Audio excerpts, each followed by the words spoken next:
Memeriahkan HUT ke-81 kemerdekaan Republik Indonesia, pemerintah Kabupaten Bovendigul menggelar lomba lari 5 km untuk pelajar SD dan 7 km bagi pelajar SMP SMA serta kategori umum.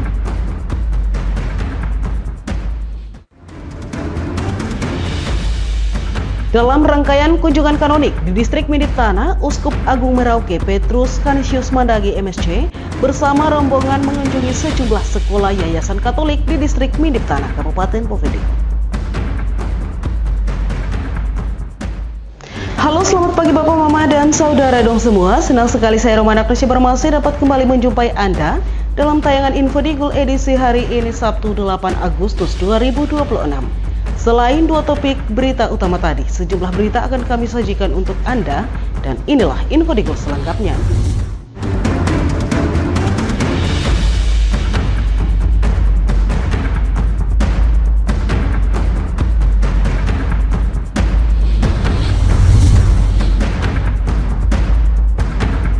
Bapak, Mama, dan Saudara dong semua, kita ke berita pertama. Memeriahkan HUT ke-81 kemerdekaan Republik Indonesia, pemerintah Kabupaten Bovendigul menggelar lomba lari 5 km untuk pelajar SD dan 7 km bagi pelajar SMP SMA serta kategori umum. Kegiatan ini menjadi momentum menumbuhkan sportivitas, kesehatan, dan semangat kebersamaan. Bapak Ibu peserta sekalian, selamat pagi. Ratusan peserta dari kalangan pelajar hingga masyarakat umum mengikuti lomba lari yang digelar Pemkab Bovendigul, Kamis 6 Agustus 2026. Perlombaan dipusatkan di kilometer 5 arah Midip Tanah, Tanah Merah dan dibuka langsung oleh Bupati Bovendigul, Roni Omba. Pelepasan peserta turut dihadiri Forkopimda, TNI Polri, pimpinan OPD, guru pendamping, panitia, dan masyarakat. Bupati Roni Omba mengingatkan peserta untuk mematuhi aturan dan menjunjung tinggi sportivitas. Menurutnya, lomba bukan sekedar mengejar juara, tetapi juga melatih kesehatan, kedisiplinan, dan semangat kebersamaan. Lomba lari 5 km dalam rangka memeriahkan HUT Negara Kesatuan Republik Indonesia yang ke-81. Ada satu dua hal yang ingin saya sampaikan. Yang pertama, kepada anak-anak semua, saya berharap tadi mungkin ada sedikit peraturan yang disampaikan oleh panitia, itu harap diikuti. Yang kedua, kita akan lari kurang lebih sekitar 5 km. Ya. Ini bukan saja perlombaan, tapi juga olahraga kita sendiri, bagi kesehatan tubuh kita. Mungkin di rumah pagi-pagi biasa ada yang tidak mandi baru ke sekolah. Saya juga dulu begitu, waktu SD itu hanya cuci muka saja. Kesempatan HUT ini kita bisa olahraga, iya toh? Supaya sehat. Ya, yang berikut saya berharap kita partisipasi semua. Jadi jangan sampai nanti aduh ini kenapa saya kalah, saya tidak dapat juara. Tetap semangat ya. Kepada panitia saya minta tolong nanti lihat yang peserta yang ikut lomba ini satu anak saja. Yang paling kecil, yang paling semangat. Jangan lihat dia kalah atau menang. Kasih tahu saya, nanti saya kasih hadiah pribadi. Roni juga meminta panitia memberikan penilaian secara adil tanpa membedakan peserta. Pemerintah daerah berharap kegiatan ini mampu memperkuat nasionalisme dan budaya hidup sehat di tengah masyarakat. Tim Liputan, Digul TV, Nober melaporkan. Bapak, Mama, dan Saudara dong semua, Bupati Bovendigul Roni Omba melepas peserta lomba lari kategori umum dalam rangka memeriahkan HUT ke-81 kemerdekaan Republik Indonesia. Bupati menekankan pentingnya sportivitas, kepatuhan terhadap aturan, serta menjaga kesehatan selama perlombaan. Ya, kita akan persiapan. Lomba lari kategori umum menjadi salah satu rangkaian peringatan HUT ke-81 kemerdekaan RI di Kabupaten Bovendigul. Saat melepas peserta, Bupati Roni Omba mengapresiasi antusias masyarakat yang turut memeriahkan momentum kemerdekaan. Bupati meminta seluruh peserta mematuhi ketentuan panitia dan mengikuti perlombaan dengan tertib, aman, serta penuh semangat.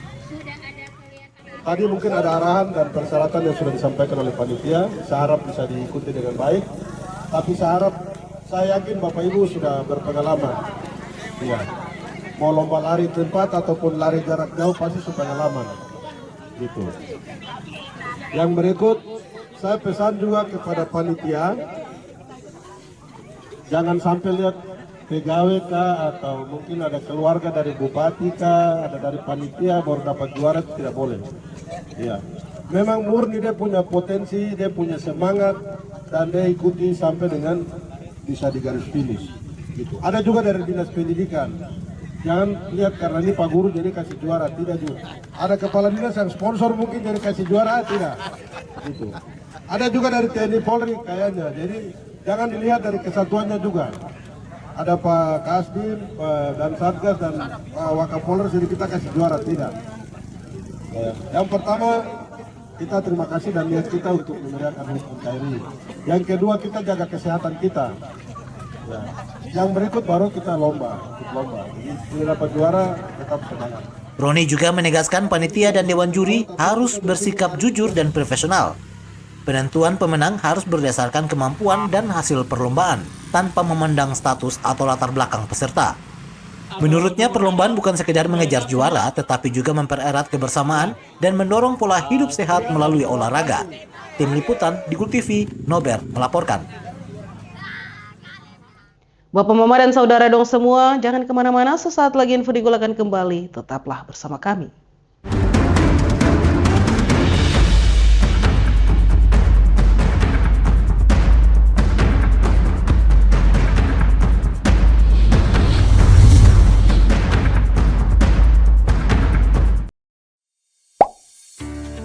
Lapor layanan aspirasi dan pengaduan online rakyat. SP4N merupakan sistem pengelolaan pengaduan pelayanan publik nasional, adalah integrasi pengelolaan pengaduan pelayanan publik secara berjenjang pada setiap penyelenggara dalam kerangka sistem informasi pelayanan publik. Adapun layanan aspirasi dan pengaduan online rakyat, Lapor, adalah aplikasi umum pengelolaan pengaduan pelayanan publik yang melalui berbagai platform seperti website lapor.go.id, aplikasi mobile, dan sebagainya. Cara melapor yang baik dan benar melalui form pengaduan di Lapor. Bagaimana sih cara melapor yang baik dan benar melalui form pengaduan? Pertama-tama, ketahui dahulu arti dan fungsi dari form pengaduan. Pengaduan adalah penyampaian keluhan yang disampaikan kepada pengelola pengaduan pelayanan publik pada instansi pemerintah atas pelayanan pelaksana yang tidak sesuai dengan standar pelayanan atau pengabaian kewajiban dan atau pelanggaran larangan oleh pengelola pengaduan pelayanan publik. Kedua, pastikan hal-hal berikut ini sebelum Anda melapor. Yang pertama, laporan Anda relevan dengan kinerja pemerintah. Kedua, menggunakan bahasa Indonesia yang baik dan benar. Ketiga, bukan merupakan ujaran kebencian, sara, dan caci maki. Dan keempat, bukan merupakan laporan yang sudah disampaikan dan masih dalam proses penanganan. Terakhir, perhatikan kolom-kolom yang wajib dan opsional untuk diisi. Untuk kolom wajib yang pertama yaitu judul laporan, merupakan kesimpulan dari suatu permasalahan, inti dari suatu laporan yang disampaikan. Kedua, isi laporan, menceritakan kronologis kejadian yang ingin dikeluhkan. Jika dibutuhkan, sertakan juga data diri Anda berupa nama dan NIK, serta keterangan lainnya seperti nomor KIP, BPJS, KKS, PKH, KPS. Ketiga, tanggal kejadian, tanggal ketika Anda menerima pelayanan yang kurang memuaskan. Keempat, lokasi kejadian. Lokasi Anda menerima pelayanan yang kurang memuaskan. Lebih spesifik, Anda menginput lebih baik. Untuk kolom opsional yang pertama, instansi tujuan. Instansi yang berwenang terhadap pengaduan yang diberikan. Kedua, kategori laporan. Kategori yang sesuai dengan laporan yang diadukan. Ketiga, anonim. Membuat nama Anda tidak muncul pada halaman publik SP4N Lapor. Keempat, rahasia. Membuat laporan Anda tidak muncul pada halaman publik SP4N Lapor. Misalnya pada isi laporan, Anda menyertakan nomor identitas. Maka jika pertimbangannya demi keamanan data Anda, sebaiknya dirahasiakan. Pastikan Anda mencentang anonim dan rahasia untuk laporan yang bersifat sensitif dan mengandung data diri. Kelima, lampiran.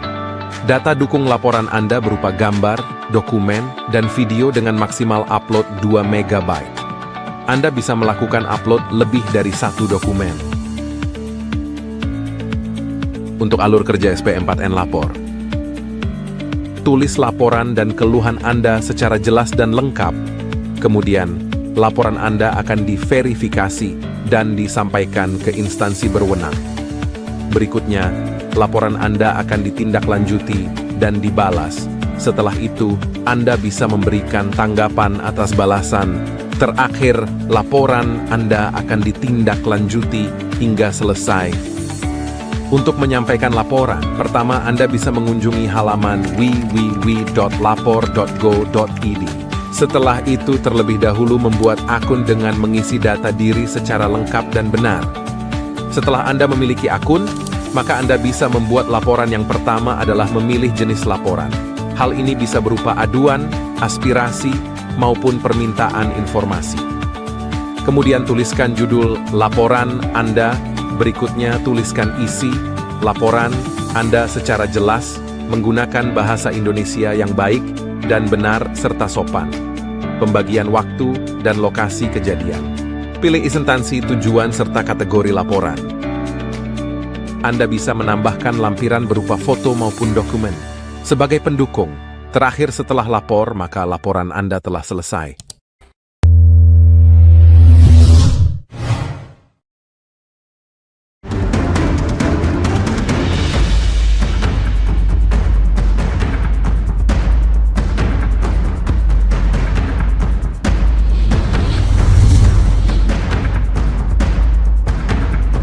Terima kasih Bapak Mama dan Saudara dong semua, Anda masih bersama kami. Kita beralih ke informasi berikutnya.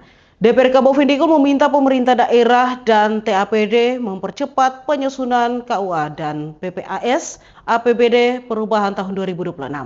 Langkah ini dinilai penting mengingat waktu penetapan dan evaluasi semakin terbatas.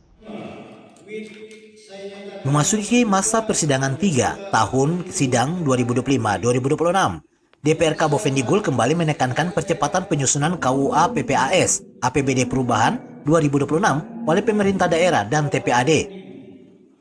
Ketua DPRK Bovendigul Simon Aka menegaskan, seluruh tahapan perlu segera diselesaikan agar proses penetapan dan evaluasi tidak mengalami keterlambatan. Ia berharap keterlambatan pada proses APBD perubahan 2025 tidak kembali terulang.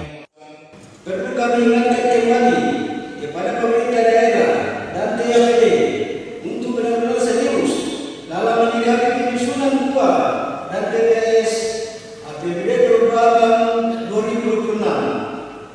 Mengingat waktu yang tersisa untuk melakukan penetapan dan evaluasi tinggal menghitung hari saja. Kami pimpinan dan anggota DPRK Bovendigul mengharapkan jangan sampai terlalu kembali seperti penetapan dan evaluasi perubahan APBD tahun 2025. Selain mengawal pembahasan APBD perubahan 2026, DPRK pada masa persidangan ketiga akan menjalankan fungsi legislasi, penganggaran, dan pengawasan. DPRK juga mengajak masyarakat turut mengawasi pelaksanaan tugas dan program pemerintah daerah. Simon berharap peningkatan kinerja DPRK dan sinergi dengan pemerintah daerah dapat mendorong penyelenggaraan pemerintah yang lebih efektif serta memberikan dampak bagi kesejahteraan masyarakat Bovendigul. Tim Liputan Digul TV, Nober melaporkan. Bapak Mama dan Saudara dong semua, sesaat lagi Info Digul akan kembali, tetaplah bersama kami.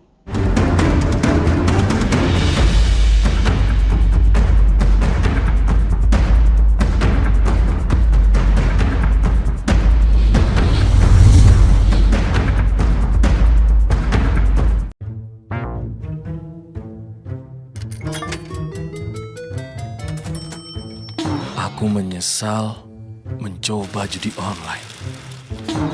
Waktu belajarku terbuang,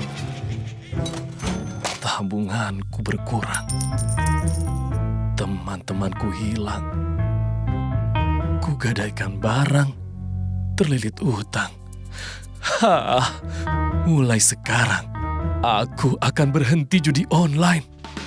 Skema judi online sangat sistematis dan berbahaya. Menang sekali, namun rugi berkali-kali.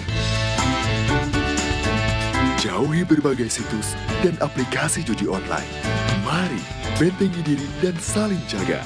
Hentikan dan laporkan judi online ke aduankonten.id, cek rekening.id, dan aduan nomor.id. Jualan di era digital, enggak perlu keliling. Sekarang dari HP kita bisa langsung shopping. Manfaatkanlah sosmed untuk personal branding. Merekam keahlian lalu aku coba posting. Lakukan pembayaran, tinggal di-scan aja. Dengan teknologi semuanya jadi lebih mudah. Aku bisa bekerja walaupun dari rumah. Bisa pesan makan tanpa harus ke tempatnya. Inovasi digital, mari dimanfaatkan demi kemajuan dan untuk pertumbuhan. Inovasi digital menjadi solusi sebagai langkah awal kemajuan negeri. Inovasi digital membuat kita merdeka. Ada yang merdeka belajar, merdeka berjualan, merdeka mengejar mimpi, merdeka pembayaran, pokoknya merdeka di berbagai sektor. Era digital sangat bermanfaat dan jadi peluang baru. Makanya, kami terus meningkatkan skill-skill digital lewat DTS. Namun di tengah perkembangannya, penipuan merajalela. Hati-hati dan tetap bijaklah. Berdigital tetap beretika.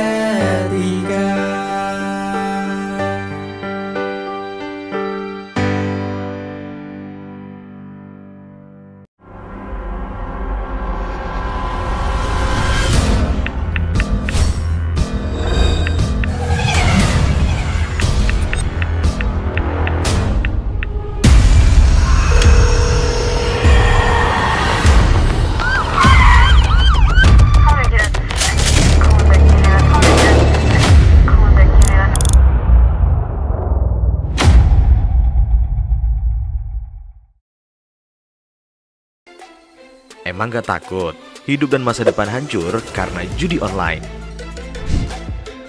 Sistem judi online sengaja membuatmu rugi berkali-kali. Kamu semakin penasaran sampai kecanduan.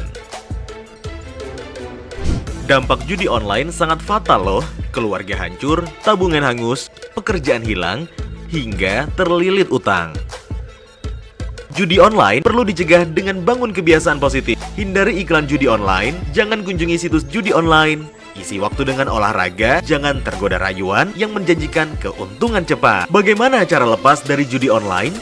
Minta pertolongan orang terdekat. Hentikan mengakses judi online, minta bantuan profesional atau psikolog jika dibutuhkan. Ayo saling jaga dan laporkan judi online ke laman aduankonten.id, email aduankonten@kominfo.go.id, dan WhatsApp 0811 922 4545.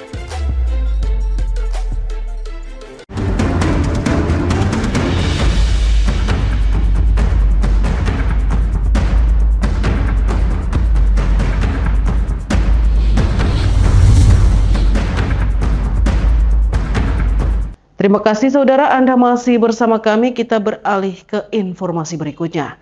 Dalam rangkaian kunjungan kanonik di distrik Midip Tanah, Uskup Agung Merauke Petrus Canisius Mandagi MSc bersama rombongan mengunjungi sejumlah sekolah Yayasan Katolik di distrik Midip Tanah, Kabupaten Bovendigul.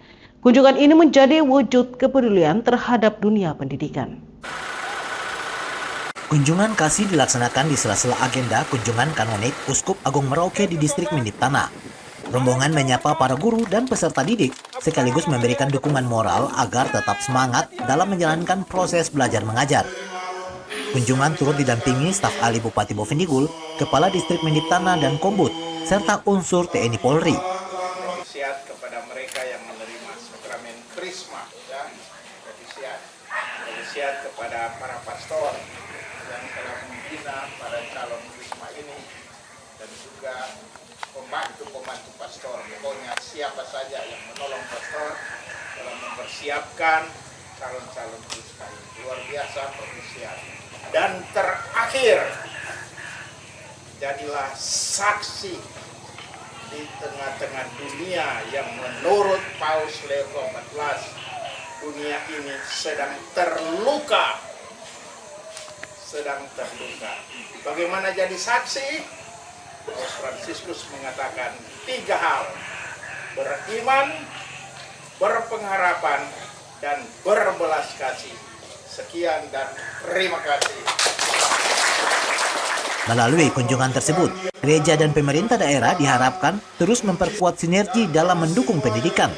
Langkah ini dinilai penting untuk mendorong terbentuknya sumber daya manusia yang berkualitas di Kabupaten Bovendigul. Tim Liputan, Digul TV, Agnes melaporkan. Saudara, selain itu Ketua Klasis GKI Bovendigul menegaskan pengelolaan pendidikan YPK kini menjadi tanggung jawab bersama seluruh jemaat lingkungan Klasis GKI Bovendigul. Hal ini menyusul dibentuknya pengelolaan bantuan pendidikan atau PSP YPK. Kehadiran PSP YPK dinilai menandai perubahan dalam pengelolaan pendidikan YPK di Klasis GKI Bovendigul. Hal ini disampaikan Ketua Klasis GKI Bovendigul, Pendeta Mirela Manusama, menyusul pelantikan pengurus PSP pada 23 Juli 2026 lalu. Menurut Mirela, setelah pengurus PSP dilantik dan ditetapkan melalui surat keputusan sinode, keberlangsungan pendidikan YPK tidak lagi menjadi tanggung jawab satu jemaat, melainkan seluruh jemaat di lingkungan Klasis Bovendigul. Ya, di tanggal 24 Juli, hari Jumat itu, tanggal 23 Juli, itu telah dilaksanakan pelantikan dari pengurus pengelola satuan pendidikan. Jadi PSW ini dia tidak disebut lagi PSW, tetapi pengelola satuan pendidikan. Nah, di Klasis Bovendigul sudah ada PSP-nya, bukan PSP lagi ya, tapi PSP. Itu berarti bahwa ketika PSP ini dia hadir di Klasis, berarti pendidikan YPK ini menjadi tanggung jawab kita semua, bukan lagi sio yang tanggung jawab untuk anak-anak kita yang ada di sekolah sana, tapi milik kita semua sebagai jemaat-jemaat yang ada di Klasis Bovendigul. Mirela mendorong seluruh jemaat termasuk Sion, Sardis, Sanggina, Sarfat, dan Sipurano untuk turut memberikan perhatian terhadap sekolah YPK. Kepedulian tersebut diharapkan diwujudkan melalui pelayanan kasih dan dukungan nyata bagi anak-anak serta kemajuan pendidikan. Tim Liputan, Digul TV melaporkan. Bapak, Mama, dan Saudara dong semua, dengan berakhirnya informasi tadi sekaligus mengakhiri perjumpaan kita dalam Info Digul pagi ini. Terima kasih atas kebersamaan Anda dan terimalah salam persaudaraan kita. Nuk bagen gup bagen ep gup bagen ep nuk bagen. Saya ada karena kamu ada karena saya ada. Saya Romana Krusya Bermasih mewakili seluruh kerabat redaksi yang bertugas mohon pamit undur diri. Selamat pagi dan sampai jumpa.